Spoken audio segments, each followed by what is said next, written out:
Lo invito a que abra su Biblia en el libro de Oseas.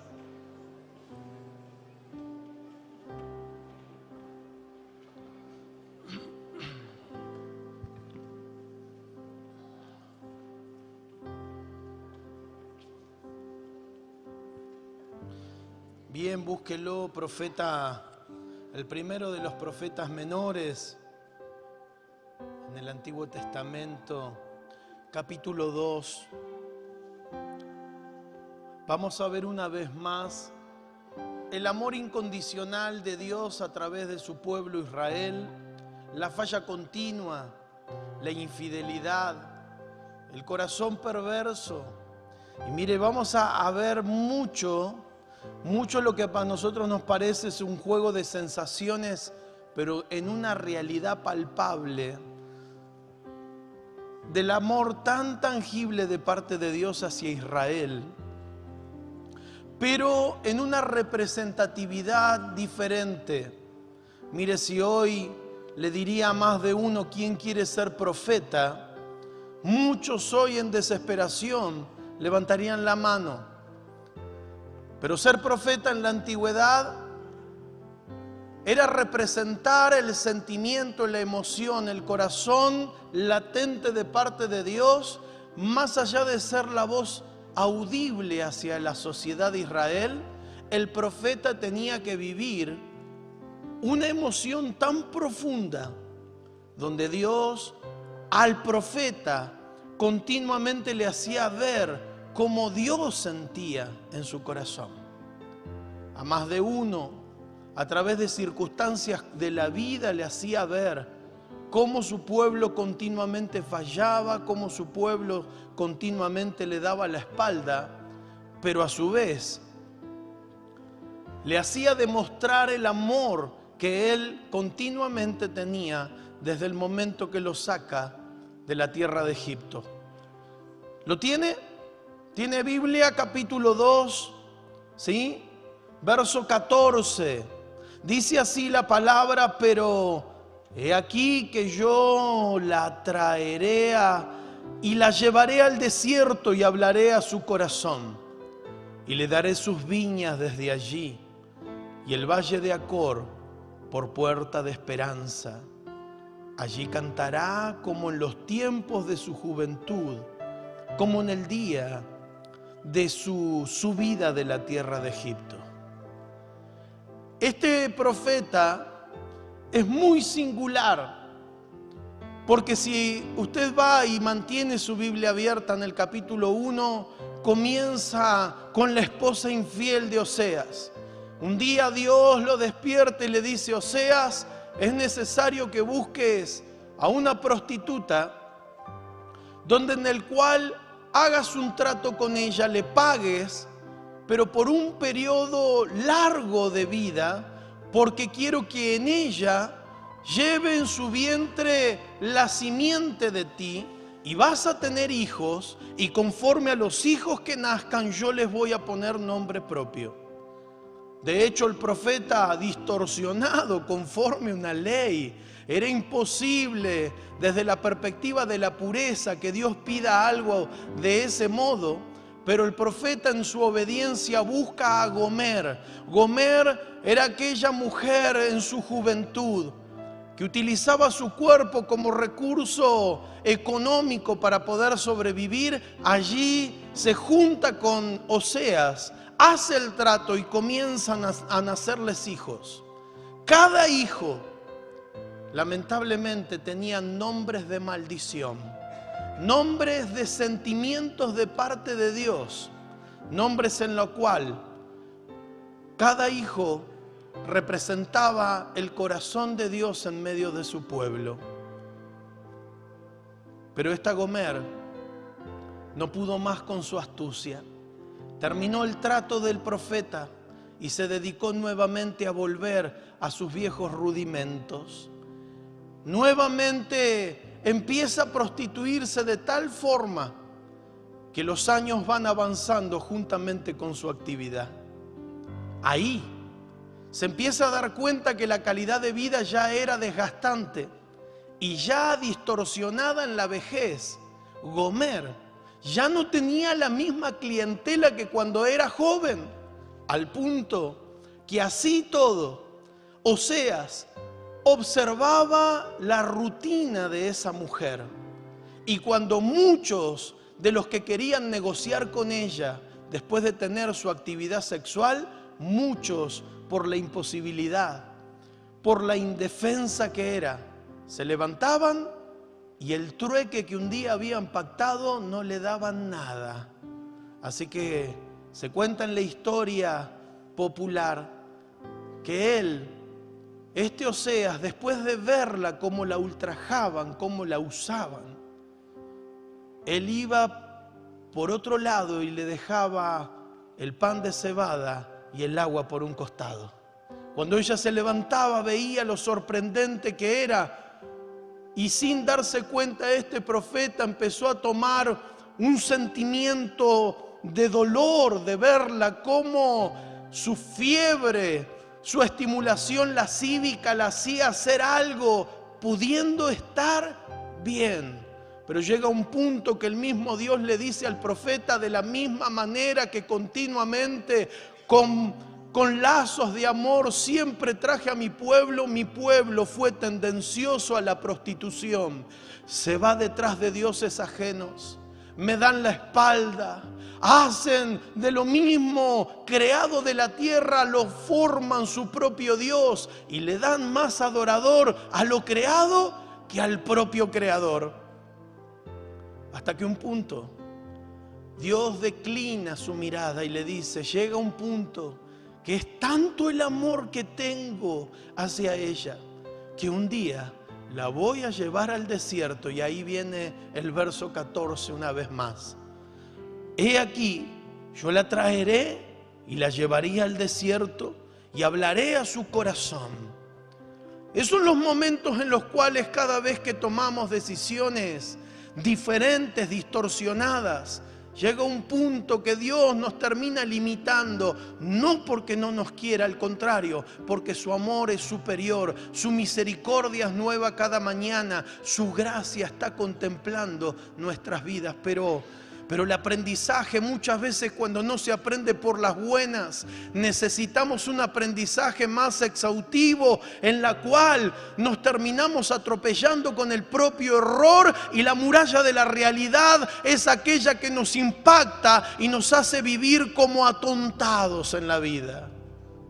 Es por eso que Dios utiliza uno de los recursos más naturales para poder desarrollar lo sobrenatural de Él en nuestras vidas. ¿Quién no de los presentes no ha vivido en un desierto? Lapsos de vidas de silencio, momentos donde las respuestas no llegan, lugares donde esas interrogantes de la vida parecen como que se sueltan al cielo, al aire libre, y nunca llega la respuesta para mi corazón. Y son etapas por las cuales nunca nos gusta vivir, pero son los recursos que Dios utiliza para acercarse más a ti cuando cada vez tú y yo le damos la espalda. Te llevaré al desierto. Ahí te llevaré a ese desierto y ahí hablaré a tu corazón.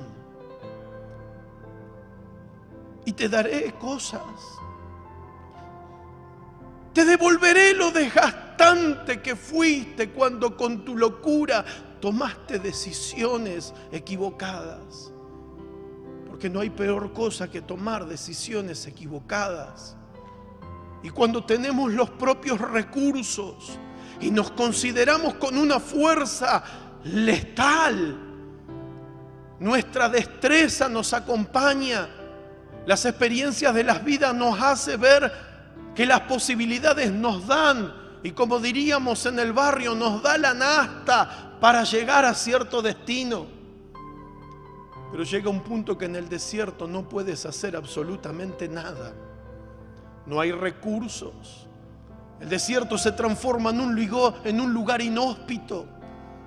No tienes perseverancia como para poder decir, hoy cazo y mato y como. No lo hay.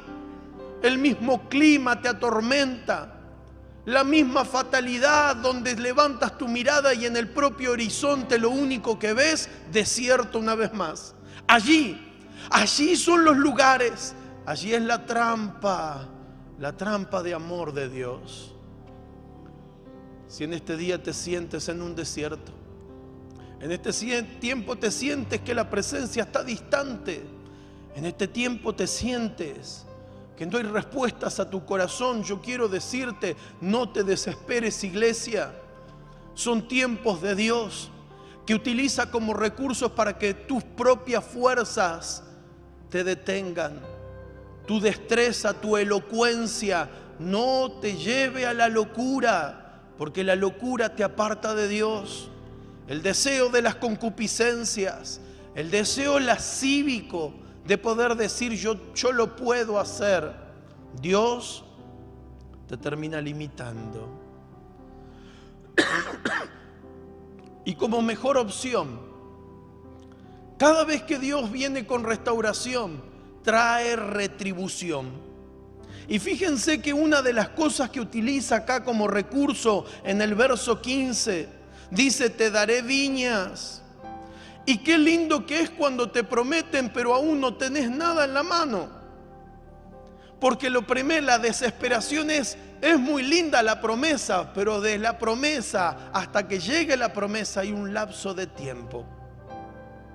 Entre ese lapso, Dios te hace ver que el deseo de la ansiedad, te hace ver que por más que te enloquezcas deseando aquello que tanto te gusta, Él te hace entender que para que sea de bendición en tu vida, debes adaptarte a los tiempos de Él y no a los tuyos. Te daré viñas y te daré el valle de Acor por puerta de esperanza. Y fíjense algo muy extraño en la palabra. ¿Cómo me puedes dar algo que por más de 600 años ese valle fue un valle maldito? Fue un valle que todo peregrino que pasaba y comerciantes que pasaban por allí lo han tomado como refrán al valle de Acor, el valle de la perturbación. Dado a que, como bien dije, la fecha 600 años atrás en la conquista de Jericó, fue allí donde Josué empieza a tomar una determinada decisión de decirle a Dios, ¿qué hago, Dios? Estoy desesperado. Y todos recitamos ante la memoria propia y colectiva el capítulo 1 de Josué. Mira que te mando que te esfuerces, que seas valiente, no temas, no desmayes, porque yo soy tu Dios que está contigo a donde quiera que vayas. Es ahí donde empieza a tomar una fuerza. Aquel que era solamente el acompañante de Moisés, hoy Dios le dice, Moisés murió, la estrategia se cambia, es necesario que tú tomes la delantera. Es ahí donde empieza a tomar un pueblo tras otro, pero se topa con algo tan diminuto, con un pueblucho que no le daban ni 5 centavos. Ese pueblo, ese diminuto pueblo entre los guerreros de Israel, terminó siendo la emboscada más trágica que tuvieron en el pueblo. Y si me puedes acompañar y quieres saber dónde queda, busca capítulo 7 del libro de Josué. Allí vamos a encontrarnos con un episodio en el cual Josué mismo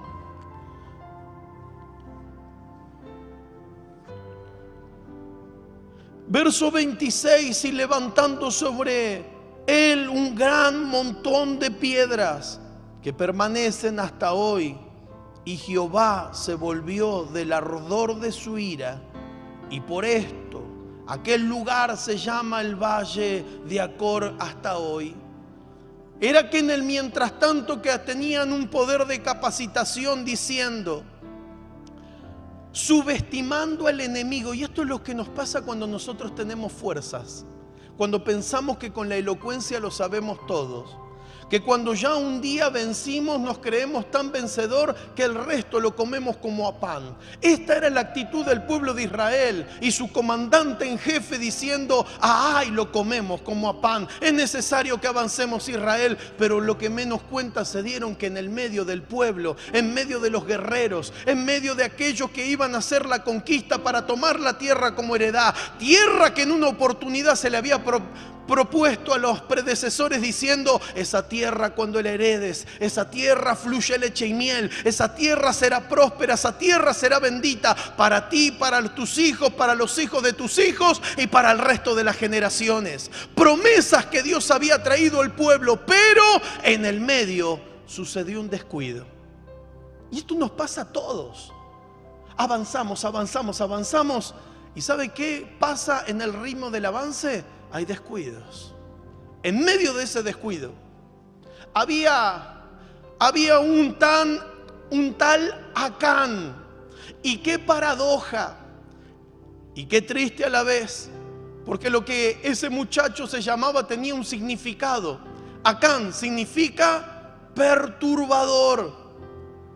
Y en medio del campamento, junto a su familia, en las carpas donde ellos acampaban, cuando van a la conquista anterior contra Ai, dice que se dedicó a robar. Y aproximadamente eran los ciclos de oro que robó, un lingote de más de medio kilo, unas alfombras babilónicas, y para que todos sus compañeros no lo descubran, dice que hizo un pozo en medio de la carpa, lo metió, lo enterró y puso la alfombra por encima donde sus propios hijos se sentaban. Y ahí sí, ahora sí, dijo, vamos a la conquista. Pero sucedió que cuando van a enfrentar a ese pueblo diminuto, a los subestimados, a los que se consideraban que se comían como un bocadito de pan, ese pueblucho que no tenía ni fuerza terminó venciendo y mató a 36 de sus compañeros. Y cuando nos consideramos así, son las cosas donde empezamos a tontarnos. ¿Por qué Dios pierdo las batallas? ¿Por qué Dios me sale mal? ¿Por qué no rendí esa materia? ¿Por qué mi hijo salió de casa? ¿Por qué mi familia está en contra? ¿Por qué el ministerio parece que me aplasta la cabeza? ¿Por qué cuando quiero servir no me dejan y cuando no tengo ganas me llaman? La cabeza se embota, el pensamiento se atonta. Es que hay un anatema. La Biblia lo considera anatema y eso es denominado con un significativo único en decir: hay maldición entre mi pueblo. Hay uno que se quiso hacer más el vivo que el otro y sin darse cuenta nos arruinó a todos. Por eso mira al que está a tu lado y decirle: tené cuidado, no sea cosa que nos arruines a todos. Porque Israel era un solo cuerpo. Israel, más allá que fue distribuido por 12 tribus, esquematizadamente, sistematizadamente Dios los ordenaba para que sea un solo conjunto, una sola unidad. Israel era la representatividad de Dios como ombligo del mundo para llevar la supremacía de la salvación al mundo entero. Pero ese pueblo en medio había uno que se quiso hacer el vivo. Allí empezó a agarrarse la cabeza Josué y empezó a decir: ¿qué es Dios? ¿Qué es Dios? ¿Por qué? Es la misma oración que hacemos todos cuando nos encontramos embotados. ¿Qué es Dios? Muéstrame la salida. ¿Dónde está el problema? Y Dios, ese Dios lleno de ira, dijo: el pueblo no avanzará, el pueblo no conquistará, el pueblo no será bendecido hasta que agarres el anatema. Más desesperación. ¿Dónde se encuentra el anatema, Dios? Pero el día que lo agarres lo tendrás que exterminar. Escucha esta palabra: el día que agarres la anatema la tendrás que exterminar. Y fue así donde Dios guió a la carpa del perturbador. Fue tal que cuando le dicen ¿dónde has escondido el botín de la guerra? Él le señala su propia casa y les dice están allí enterrados. Y cuando desentierran el botín que había hecho en el anatema, dice que automáticamente lo agarran a él, agarran a su esposa, agarran a sus hijos. Y pobre perro y gato si también tenía. Porque lo primero que hicieron fue agarrarlo, matarlo y lapidarlo. Fue tanto la ira de Dios de haberle estorbado el sistema, la conducta sistemática para avanzar, que Dios le dijo, mátenlo a todos. Y el pueblo ni lerdo ni perezoso, el pueblo agarra no piedras, rocas, y en medio de la mutilación de los cuerpos empezaron a hacer una gran montaña, al punto que lo llevaron al lugar desértico, y la montaña fue tan grande que quedó para la historia por 600 años el Valle de la Perturbación. Fíjense qué paradoja, qué dicotomía que existe. Que en esa historia antigua, 600 años después, cuando Dios quiere volver a restaurar al pueblo de Israel, lo hace de una manera que nos parte la cabeza, porque te va a dar una solución desde el punto de vista que nadie lo va a entender. Te va a dar lo que fue una maldición, lo va a convertir en una bendición. Lo va a convertir en una restauración. Porque el Valle de la Perturbación ahora se iba a convertir en una puerta de esperanza. Verso 15 del libro de Oseas. Y le daré sus viñas desde allí y el valle de Acor por puerta de esperanza. Y allí, escuche esta palabra, allí cantará como en los tiempos de su juventud. Tiempos en los cuales la inocencia nos llevaba a hacer locuras. La inexperiencia de la vida te hacía enfrentar y confrontar cualquiera sea la dificultad, pero lo hacías con unas ganas, con unas fuerzas, que te comías el mundo. Porque Dios, cuando hablaba de juventud, no hablaba de juventud física del cuerpo, hablaba de juventud desde la salida de Egipto, allí de pichón verde, siendo esclavos del faraón. Te saqué y te puse nombre. ¿Y cuántas veces le empezó a hablar diciendo te pongo nombre? Tienes nueva identidad.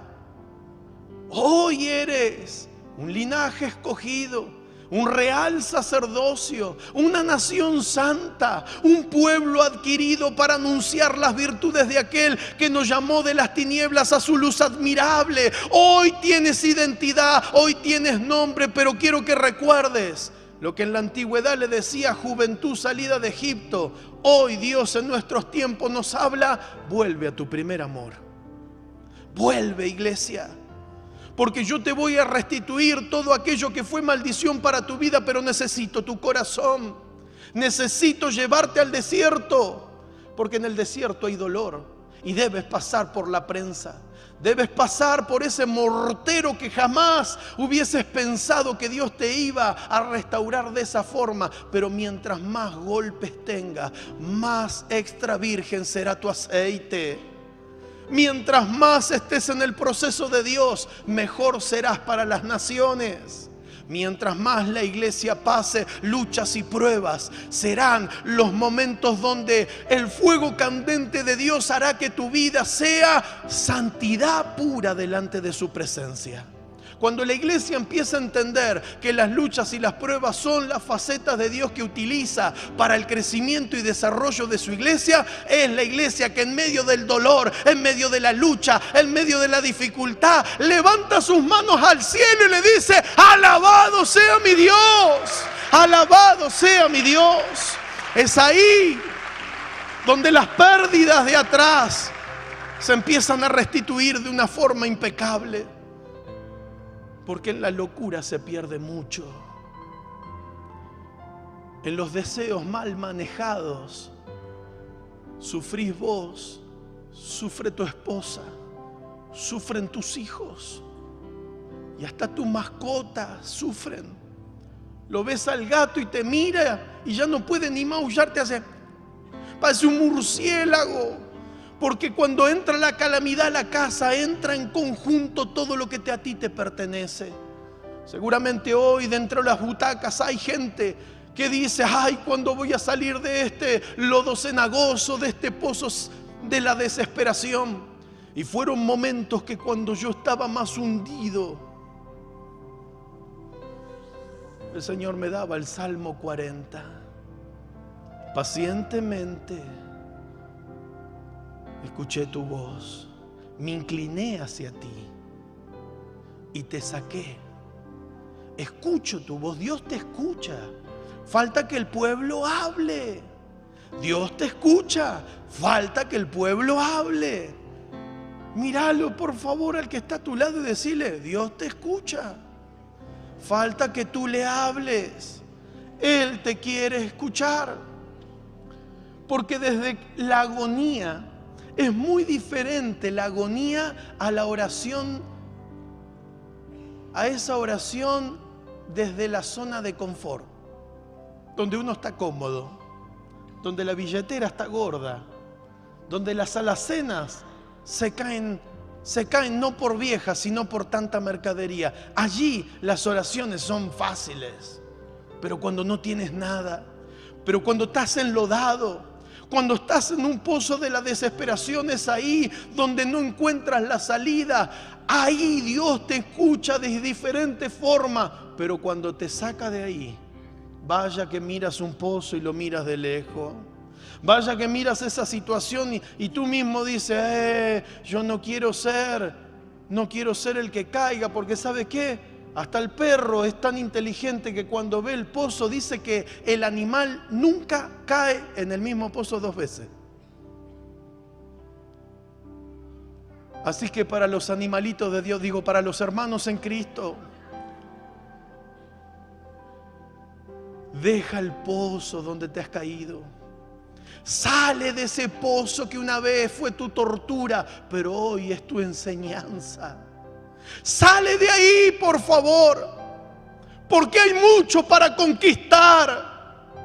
Hay mucho que Dios quiere darte. Te devolveré viñas, y esos valles que eran perturbadores para ti serán puertas de esperanza, puertas de salvación, donde la salvación viene sobre tu vida. Y cuando el cielo se abre, ay, señores, cuando el cielo se abre, todo sucede mejor. Recuerdo un pastor, había ido con mi hijo hacia la ciudad de Córdoba. Tenía que dar una materia. Me acuerdo que no sé por qué nos maltrataron tanto. No nos dieron ni cobija, nos tiraron un plato en la mesa. Nos dijeron: si quieren dormir, ¿ustedes quieren dormir? Hice 600 kilómetros, lo que menos quiero es acostarme un rato. Bueno, ahí tienen, duerman como puedan. Y el desgaste fue que toda la noche no pude dormir. Me saqué la cobija, se la tiro, agarré las camperas y se la tiré a mi hijo, que era adolescente, que me acompañó en el camino. Pero esa noche un sueño me perturbó y yo lo vi al pastor